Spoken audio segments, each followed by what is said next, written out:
A veritable hodgepodge of chemicals including cocaine, synthetic estrogen and antidepressants have reportedly been found in isolated Minnesota lakes.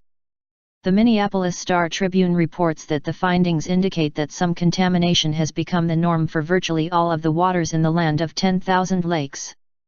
Among the 50 lakes across Minnesota that were randomly selected and tested for 127 compounds, all but 3 tested positive for varying concentrations of one or more chemicals. Cocaine was found in 32% of the lakes, while the insect repellent DEET was found in 76% of the waters. That was astonishing, Mark Ferrey, lead researcher of the new report released Monday by the Minnesota Pollution Control Agency, told the newspaper. We need to look in the mirror. No matter what we use, it finds its way into the environment. Ferrey said the impact of the contaminants on aquatic life and humans is far less understood.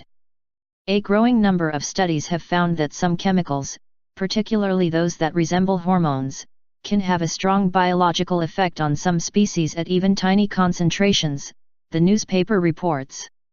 One experiment conducted in a Canadian lake found that 2 years after synthetic estrogen was added at a concentration of 5 parts per trillion, the equivalent of adding 5 drops to 15 or 20 swimming pools, Ferrey said the fathead minnow population crashed and its trout numbers began to decrease.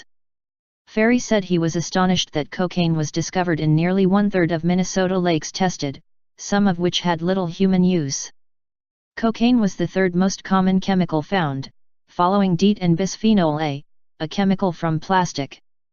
Ferrey was also surprised to find carbadox, an antibiotic used in swine, that turned up in 28% of the lakes, including some that had no connection to feedlots or pig farms.